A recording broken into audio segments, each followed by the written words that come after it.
Do you like Florida? What am I saying? Of course you do. Disney World's there, Universal's there, they got the new Harry Potter thing, there's beaches, there's sun, it's warm, it's Florida. Everyone loves Florida.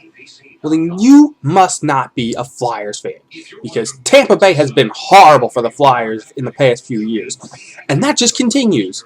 The Flyers are now on a 7-game losing streak in Tampa Bay that spans over, like, what, 3 years or something like that? It's ridiculous.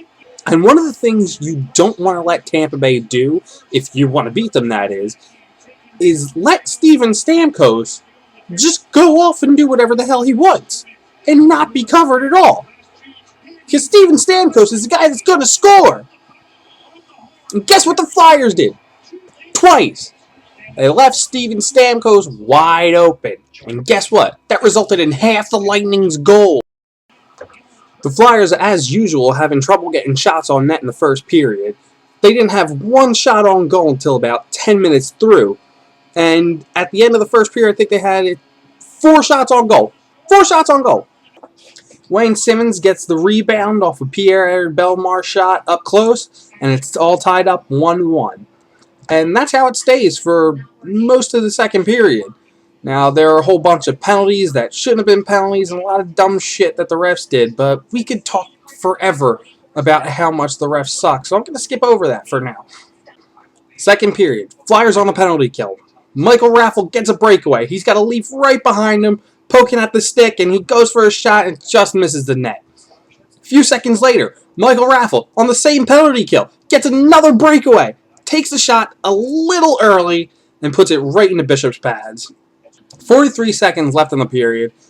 Flyers on another penalty kill, and then Steven Stamkos with the goal. Lightning up 2-1. Then, halfway through the third period, Steven Stamkos again. Now, the first Stamkos goal, you could kind of let go because they were on a penalty kill, and they were waiting for him to take a shot, trying to block it. But this one, they just not even paying attention as Stamkos just drifts into his spot at the top of the circle, and then just puts it in. That's negligence, and we're sick of it from the Flyers defense. 3-1 Lightning, not so fast. Jake Skorchek pokes one in up close, right through the 5-hole, and cuts the lead by 1. It's only 3-2 now. Then, of course, Garrison puts one in from the point. The Flyers are down by 2 again. Then, Michael Raffl, angry that the puck hasn't gone in on any of his other beautiful shots this game, finally puts one in and cuts it again with only a few seconds left in the period. I think it was like under a minute, 43 seconds probably. And the Flyers have a very, very small hope of tying it up before this game is over. So what do? Pull Emery, see if it works. Unfortunately, it doesn't. Flyers end up losing 4-3. So that's the game. Flyers continue their losing streak in Tampa Bay. Now, a couple questions. Do you think that keeping Shane Gostisbehere on the lineup would have helped the Flyers defend against Tampa Bay? We know before the game that they had said he was a healthy scratch, and Brandon Manning was taking his place. And a lot of people were confused at that because why, if you're going to have Ghost up, just keep him on the roster, let him get the experience. There's no need to bring Manning up. Then, after the game, the Flyers announced that they signed veteran, former Blues player Carlo Koliakovo. Sorry, I couldn't say his name for a second there. But how do you think he's going to be? What's your response to Koliakovo signing?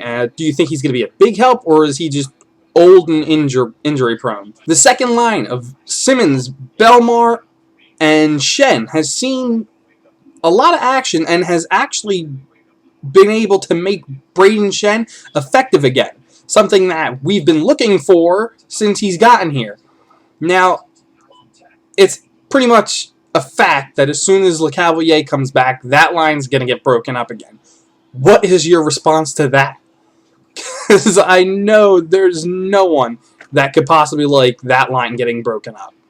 But when LeCavalier comes back, Bellemare's probably going back down to the fourth line, and Schenn's going to be ineffective again. So, that's all I got for you. If you like this video, click subscribe, go and like it, and tell everyone you know about it.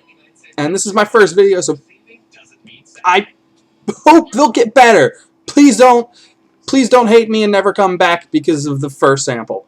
Okay.